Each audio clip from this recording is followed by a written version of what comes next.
الشیطان الرجیم بسم اللہ الرحمن الرحیم۔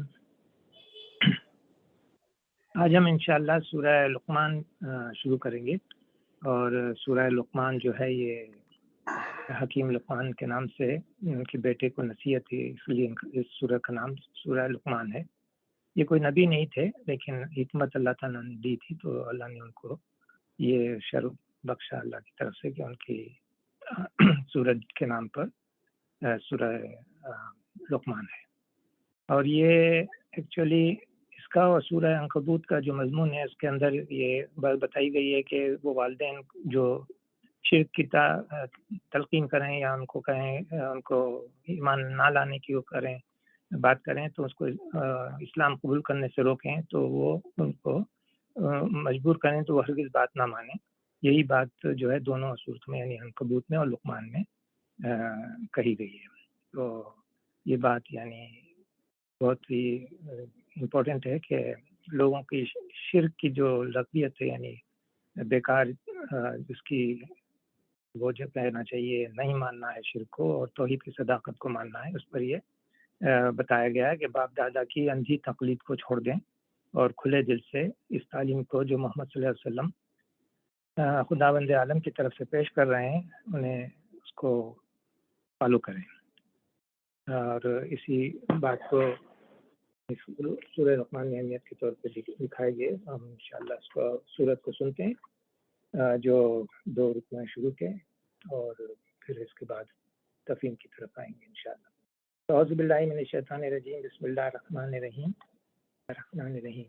شروع کی آیات آپ دیکھیں گے کہ کس طرح سے ملتی جلتی ہیں سورہ بقرہ کی۔ اس سے پہلے ہم یہ آپ کو ترجمہ اور مفہوم سمجھتے ہیں۔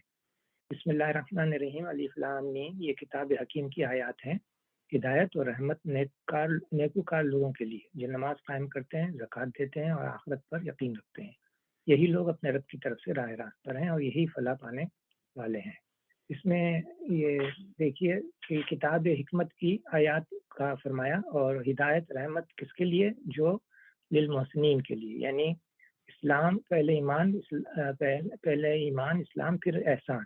تو یہ احسان جو ہے آخری درجہ ایمان کا، اس میں اللہ تعالیٰ نے کہا ہے ان کے لیے رحمت ہے جو احسان کا کام کرتے ہیں، احسان کرتے ہیں، اور پھر زکوٰۃ دیتے ہیں اور آخرت پر یقین رکھتے ہیں۔ اور چونکہ اس زمانے میں یہ سمجھا جاتا تھا کہ محمد صلی اللہ علیہ وسلم کو جو فالو کرتے ہیں وہ لوگ جو ہیں بڑے غریب لوگ، اور ان کی زندگیاں جو ہیں وہ خراب کر رہے ہیں، برباد کر رہے ہیں، تو ان کو محمد صلی اللہ علیہ وسلم کی طرف سے یہ کہا گیا ہے کہ نہیں، یہی لوگ ہیں اصل میں جو فلاح پانے والے ہیں، اور جو اس سے محروم ہیں وہی نقصان والے ہیں۔ تو یہ یہاں پر یعنی یقیناً کے ساتھ ہدایت کی گئی ہے کہ یہ اولئک علی ھدی من ربہم اولئک ھم المفلحون، فلاح پانے والے وہی ہیں۔ اب اس میں دیکھیے جو ہم بتانا چاہ رہے ہیں وہ سورہ بقرہ میں آپ نے دیکھا کتنی ملتی جلتی آیات ہیں، اور الفاظوں کو یاد کرنے میں آسانی ہوگی۔ یہاں بھی بسم اللہ الرحمن الرحیم، الف لام میم ذالک الکتاب لا ریب فیہ کا فرمایا، اور یہاں الف لام میم تلک آیات الکتاب الحکیم۔ ہدی للمتقین ہے یہاں پر، یہاں ہدی و رحمت للمحسنین ہے۔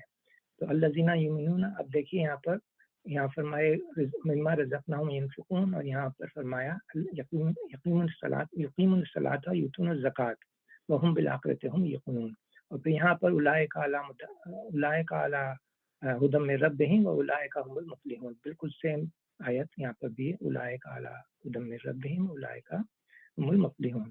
تو یہ بتانے کا مقصد ہے کہ یہ آپ کو یاد کرنے میں بھی آسانی ہوگی، معنوں کے ساتھ اس سے آپ یاد کر سکتے ہیں۔ لیکن اس کے ساتھ ساتھ ایک پوری آیت جو سورہ نمل میں آئی ہے وہ بھی اسی آیت کی بالکل لفظ و لفظ ہے، الذین یقیمون الصلاۃ ویؤتون الزکوٰۃ وہم بالآخرۃ ھم یوقنون، بالکل لفظ بلفظ وہی آیت ہے، جو نماز قائم کرتے ہیں، زکوٰۃ دیتے ہیں، اور پھر وہ ایسے لوگ ہیں جو آخرت پر پورا یقین رکھتے ہیں۔ تو یہ بتانے کا مطلب یہ ہے کہ ریپیٹڈ آیات قرآن شریف میں بہت آئی ہیں، اس کو میں اجاگر کرنا چاہتا ہوں تاکہ لوگوں کو معنوں میں یاد کرنے میں یا پڑھنے میں آسانی ہو۔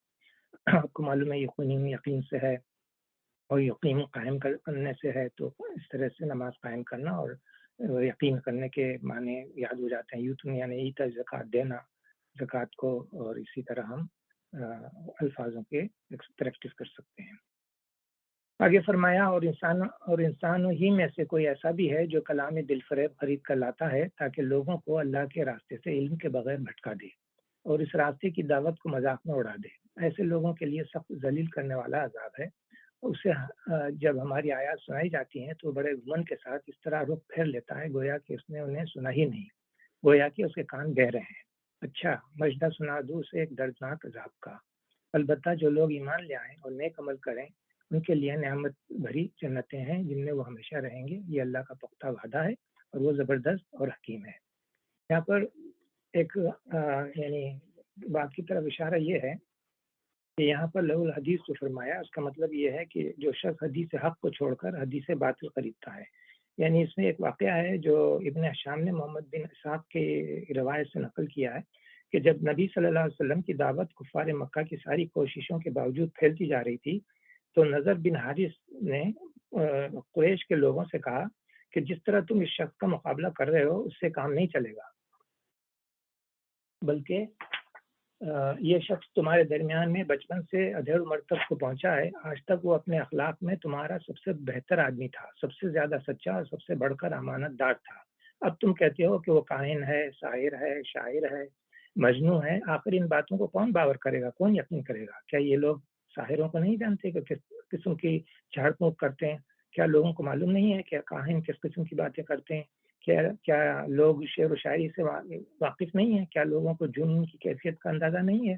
ان الزامات سے آخر کون سا الزام محمد صلی اللہ علیہ وسلم پر چسپاں ہوتا ہے؟ اس کا یقین دلا کر تم عوام کو اس کی طرف توجہ کرنے سے روک سکو گے؟ ٹھہرو، اس کا علاج میں کرتا ہوں۔ اس کے بعد وہ مکے سے عراق گیا اور وہاں سے شاہان عجم کے قصے اور رستم اور اسفندیار کی داستانیں لا کر اس نے قصہ گوئی کی محفلیں برپا کرنا شروع کر دی تاکہ لوگوں کی توجہ قرآن سے ہٹے اور ان کی کہانیوں میں گم ہو جائے۔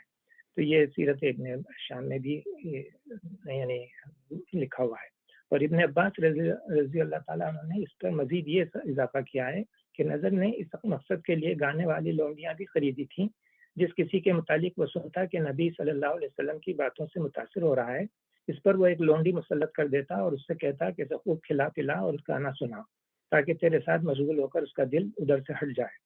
تو یہ جو ہے یہ قریب ہر زمانے میں جو مجرمین کے جو سردار ہوتے ہیں یہ ہر زمانے میں یہی کرتے ہیں تاکہ اصل مقصد سے جو زندگی کا مقصد ہے اسے لوگوں کو ہٹا دیں۔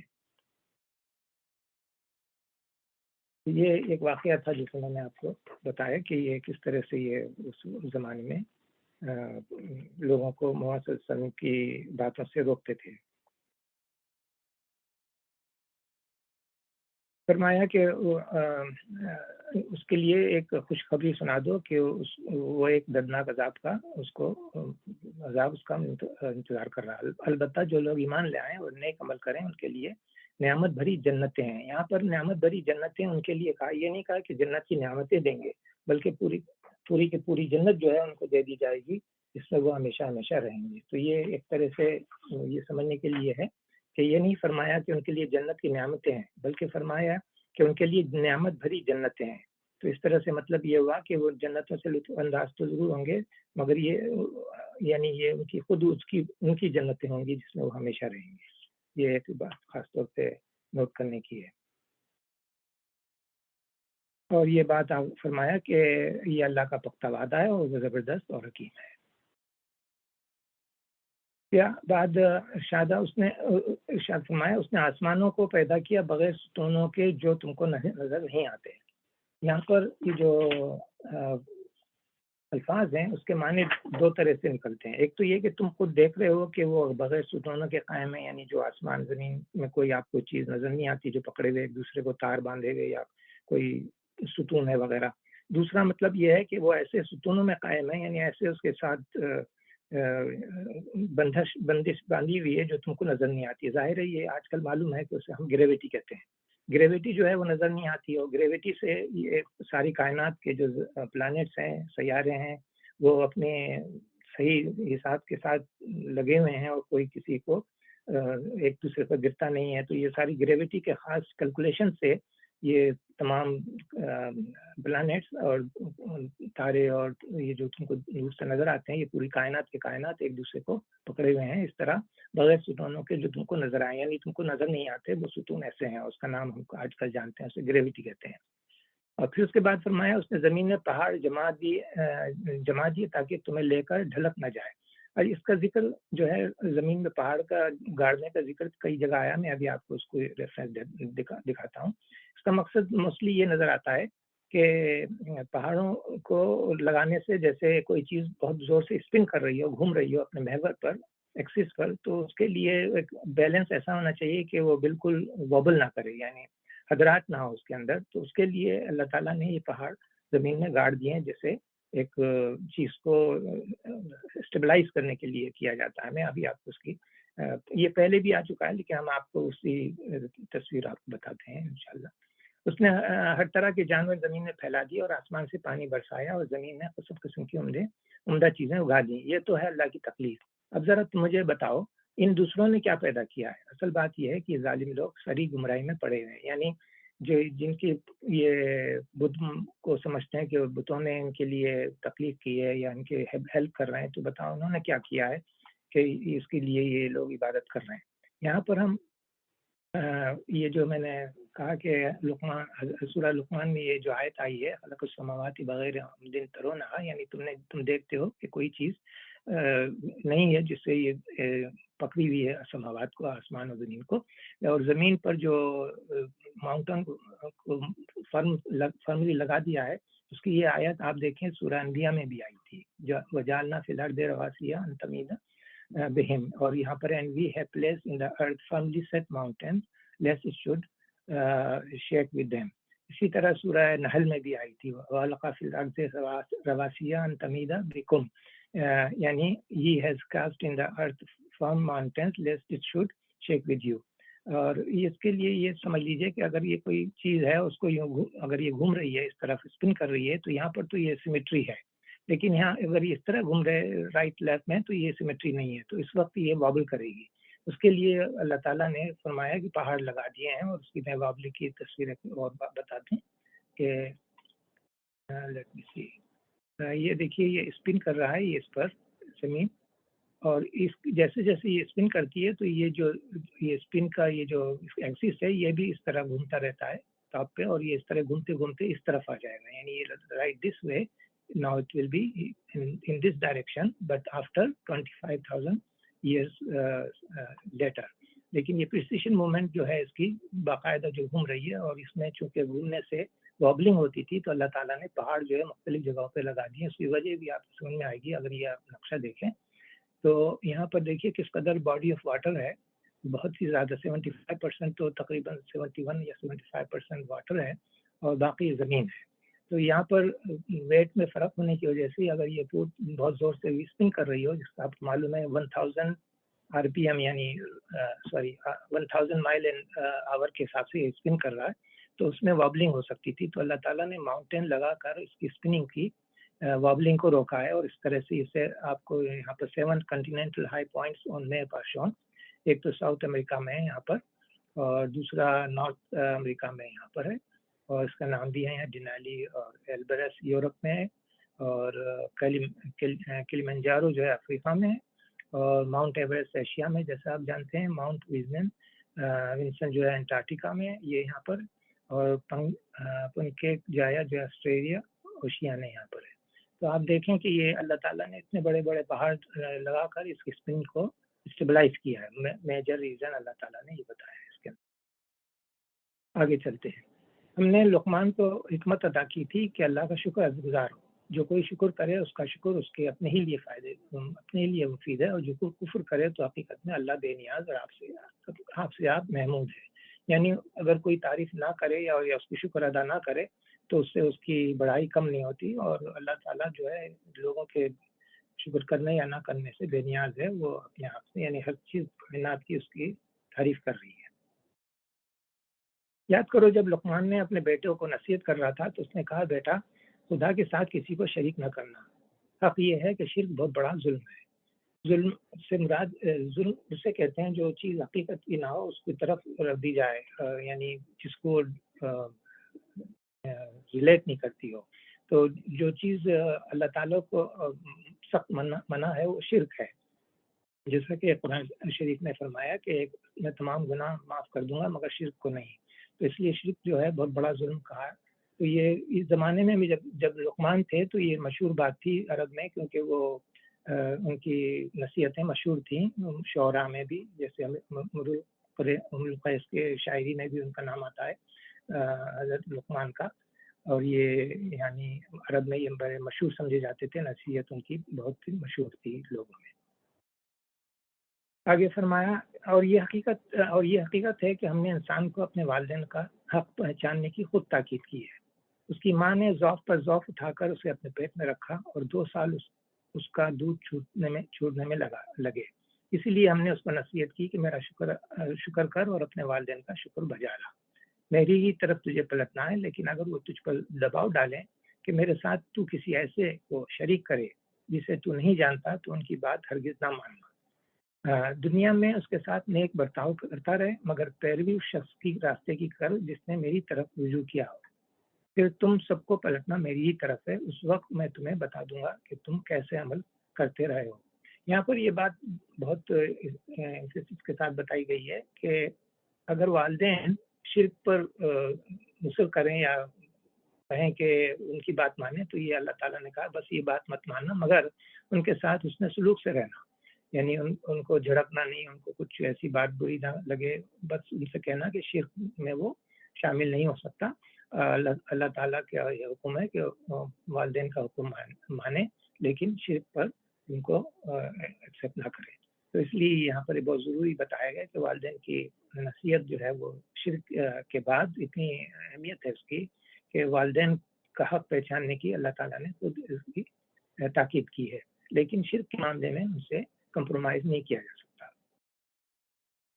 اور رہا آگے کی آیات، اور لقمان نے کہا تھا کہ بیٹا کوئی چیز رائی کے دانے برابر بھی ہو اور کسی چٹان میں یا آسمانوں یا زمین میں کہیں چھپی ہوئی ہو، اللہ اسے نکال لائے گا۔ یعنی وہ تو جانتا ہی ہے کہ وہ کون سی چیز کہاں ہے، اور وہ تو ہم سے ہماری نگاہوں میں نہیں ہے، لیکن اللہ تعالیٰ کی نگاہ میں ہر جگہ کی ہر چیز ہے۔ وہ باریک بین اور باخبر ہے، کیونکہ وہ خلاق العلیم ہے، وہ ہر چیز کا خلق کیا اس نے، تو اسے خبر ہے کہ کون سی چیز کہاں ہے۔ بیٹا نماز قائم کر، نیکی کا حکم دے، بدی سے منع کر، اور جو مصیبت پڑے اس پر صبر کر۔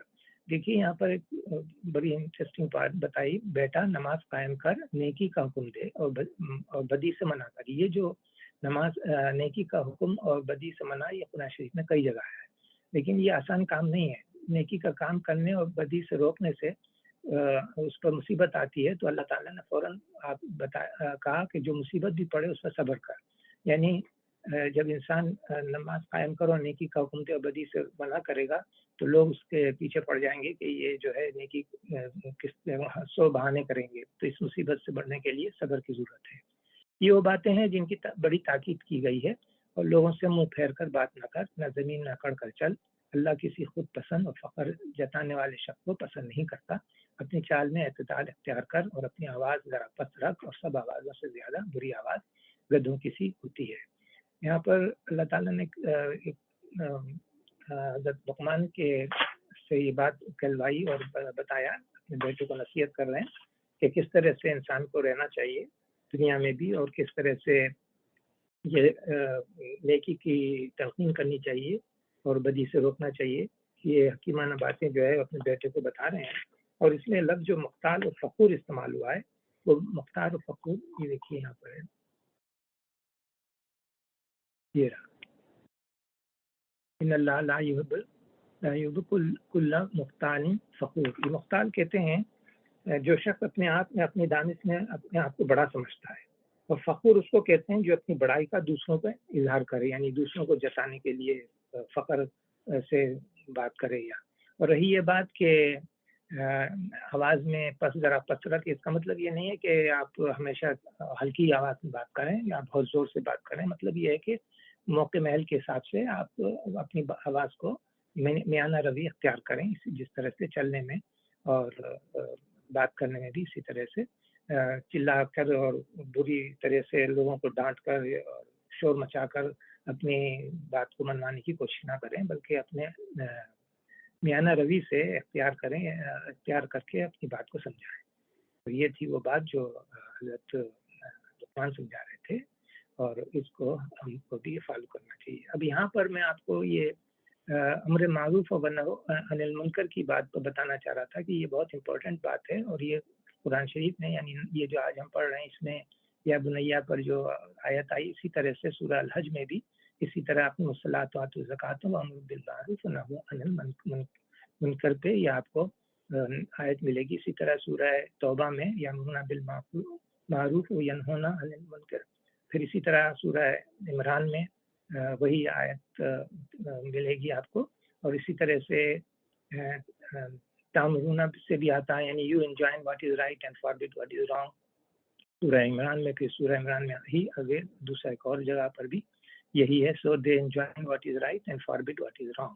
یہ آیت جو ہے بہت ہی امپورٹنٹ ہے، اور انسان کو یاد کر لینا چاہیے کہ اس کے الفاظوں کے ساتھ ایک معنی میں کس طرح سے ہے، اور اس طرح ہم بچوں کو یہ بتا سکتے ہیں کہ یہ قرآن شریف میں بار بار جو آیتیں آئی ہیں ان کی اہمیت بڑھ جاتی ہے جب اللہ تعالیٰ ایمفیٹیکلی یہ بات بتا رہے ہیں کہ یہ کام کرنا چاہیے جو ہمارا دین سکھاتا ہے۔ صدق اللہ العظیم۔